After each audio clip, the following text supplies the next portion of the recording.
Halo, selamat pagi Bapak, Ibu, dan Saudara yang dikasihi oleh Tuhan. Kita berjumpa lagi dalam Salam Pagi. Mari sebelum kita membaca dan merenungkan firman Tuhan, kita berdoa. Tuhan Allah yang mengasihi kami, sungguh kami bersyukur untuk hari yang baru. Dan biarlah melalui firman-Mu, kami boleh semakin diteguhkan, diingatkan, dan dikuatkan. Di dalam nama Tuhan Yesus kami berdoa. Amin. Bapak, Ibu, dan Saudara, kita akan membaca firman Tuhan dari Injil Lukas pasal yang ke-20. Demikian. Pada suatu hari ketika Yesus mengajar orang banyak di bait Allah dan memberitakan Injil, datanglah imam-imam kepala dan ahli-ahli Taurat serta tua-tua ke situ. Dan mereka berkata kepada Yesus, "Katakanlah kepada kami, dengan kuasa manakah engkau melakukan hal-hal itu, dan siapa yang memberikan kuasa itu kepadamu?" Jawab Yesus kepada mereka, "Aku juga akan mengajukan suatu pertanyaan kepada kamu. Katakanlah kepadaku, baptisan Yohanes itu dari surga atau dari manusia?" Mereka mempertimbangkannya di antara mereka dan berkata, "Jikalau kita katakan dari surga," ia akan berkata, "Mengapakah kamu tidak percaya kepadanya? Tetapi jikalau kita katakan dari manusia, seluruh rakyat akan melempari kita dengan batu, sebab mereka yakin bahwa Yohanes adalah seorang nabi." Lalu mereka menjawab bahwa mereka tidak tahu dari mana baptisan itu.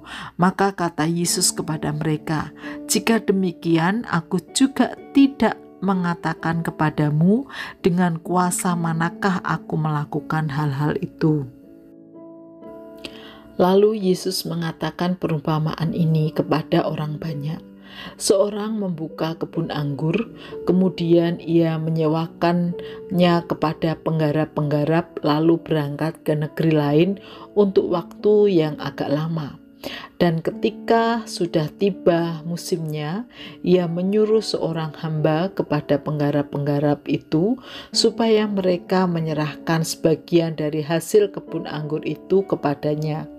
Tetapi penggarap-penggarap itu memukul hamba itu dan menyuruhnya pulang dengan tangan hampa. Sesudah itu ia menyuruh seorang hamba yang lain, tetapi hamba itu juga dipukul dan dipermalukan oleh mereka, lalu disuruh pulang dengan tangan hampa. Selanjutnya ia menyuruh hamba yang ketiga, tetapi orang itu juga dilukai oleh mereka, lalu dilemparkan ke luar kebun itu. Maka kata tuan kebun anggur itu, "Apakah yang harus kuperbuat? Aku akan menyuruh anakku yang kekasih." Tentu ia mereka segani. Tetapi ketika penggarap-penggarap itu melihat anaknya itu, mereka berunding, katanya, "Ia adalah ahli waris. Mari kita bunuh dia, supaya warisan ini menjadi milik kita." Lalu mereka melemparkan dia keluar kebun anggur itu dan membunuhnya. Sekarang apa yang akan dilakukan oleh tuan kebun anggur itu dengan mereka? Ia akan datang dan membinasakan penggarap-penggarap itu dan mempercayakan kebun anggur itu kepada orang-orang lain. Mendengar itu, mereka berkata, "Sekali-kali jangan." Tetapi Yesus memandang mereka dan berkata, "Jika demikian, apakah arti nas ini? Batu yang dibuang oleh tukang-tukang bangunan telah menjadi batu penjuru. Barang siapa jatuh ke atas batu itu, ia akan hancur, dan barang siapa ditimpa batu itu, ia akan remuk." Lalu ahli-ahli Taurat dan imam-imam kepala berusaha menangkap dia pada saat itu juga, sebab mereka tahu bahwa merekalah yang dimaksudkannya dengan perumpamaan itu. Tetapi mereka takut kepada orang banyak. Ahli-ahli Taurat dan imam-imam kepala mengamat-amati Yesus. Mereka menyuruh kepadanya mata-mata yang berlaku seolah-olah orang jujur, supaya mereka dapat menjeratnya dengan suatu pertanyaan dan menyerahkannya kepada wewenang dan kuasa wali negeri. Orang-orang itu mengajukan pertanyaan ini kepadanya. Guru, kami tahu bahwa segala perkataan dan pengajaranmu benar dan engkau tidak mencari muka, melainkan dengan jujur mengajar jalan Allah. Apakah kami diperbolehkan membayar pajak kepada kaisar atau tidak?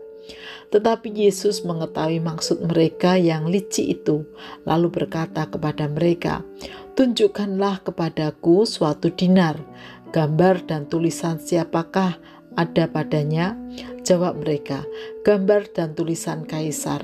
Lalu kata Yesus kepada mereka, kalau begitu, berikanlah kepada kaisar apa yang wajib kamu berikan kepada kaisar, dan kepada Allah apa yang wajib kamu berikan kepada Allah. Dan mereka tidak dapat menjerat dia dalam perkataannya di depan orang banyak. Mereka heran akan jawabannya itu dan mereka diam. Maka datanglah kepada Yesus beberapa orang Saduki yang tidak mengakui adanya kebangkitan. Mereka bertanya kepadanya, Guru, Musa menuliskan perintah ini untuk kita. Jika seorang yang mempunyai saudara laki-laki mati sedang istrinya masih ada, tetapi ia tidak meninggalkan anak, saudaranya harus kawin dengan istrinya itu dan membangkitkan keturunan bagi saudaranya itu. Adalah 7 orang bersaudara. Yang pertama kawin dengan seorang perempuan, lalu mati dengan tidak meninggalkan anak. Lalu perempuan itu dikawini oleh yang kedua dan oleh yang ketiga, dan demikian berturut-turut oleh ke-7 saudara itu. Maka semuanya mati dengan tidak meninggalkan anak. Akhirnya perempuan itu pun mati. Bagaimana sekarang dengan perempuan itu? Siapakah di antara orang-orang itu yang menjadi suaminya pada hari kebangkitan? Sebab ketujuhnya telah beristrikan dia. Jawab Yesus kepada mereka, orang-orang dunia itu kawin dan dikawinkan, tetapi mereka yang dianggap layak untuk mendapat bagian dalam dunia yang lain itu dan dalam kebangkitan dari antara orang mati tidaklah kawin dan tidak dikawinkan. Sebab mereka tidak dapat mati lagi. Mereka sama seperti malaikat-malaikat dan mereka adalah anak-anak Allah karena mereka telah dibangkitkan. Tentang bangkitnya orang-orang mati, Musa telah memberitahukannya dalam nas tentang semak duri, di mana Tuhan disebut Allah Abraham, Allah Ishak dan Allah Yakub. Ia bukan Allah orang mati, melainkan Allah orang hidup, sebab di hadapan Dia semua orang hidup. Mendengar itu beberapa ahli Taurat berkata, Guru, jawabmu itu tepat sekali, sebab mereka tidak berani lagi menanyakan apa-apa kepada Yesus. Tetapi Yesus berkata kepada mereka, bagaimana orang dapat mengatakan bahwa Mesias adalah anak Daud? Sebab Daud sendiri berkata dalam kitab Mazmur, Tuhan telah berfirman kepada Tuanku, duduklah di sebelah kananku, sampai kubuat musuh-musuhmu menjadi tumpuan kakimu. Jadi Daud menyebut dia tuannya. Bagaimanakah mungkin ia anaknya pula?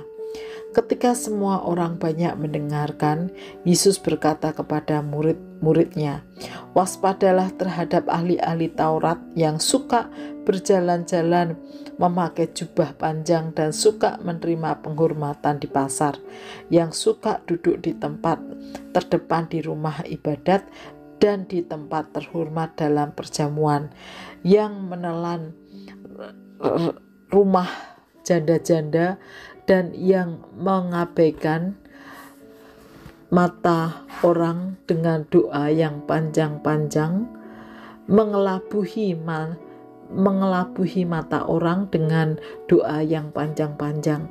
Mereka itu pasti akan menerima hukuman yang lebih berat.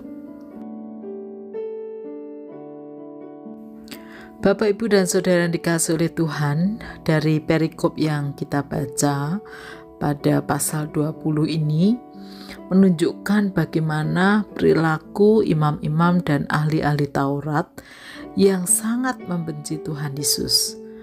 Karena hatinya yang dipenuhi dengan kebencian, maka mereka memakai banyak cara agar dapat menjatuhkan atau menangkap Tuhan Yesus. Demikian juga dengan orang-orang Saduki, yaitu kelompok orang-orang yang tidak percaya akan kebangkitan. Mereka juga mencobai Tuhan Yesus sesuai dengan apa yang dipercayai oleh mereka. Bapak, Ibu, dan Saudara yang dikasihi oleh Tuhan, Tuhan Yesus tetap menghadapi mereka atau melayani mereka dengan menjawab pertanyaan-pertanyaan yang mereka ajukan, meskipun jawaban Tuhan Yesus tidak selalu sesuai atau bahkan tidak sesuai dengan yang mereka harapkan.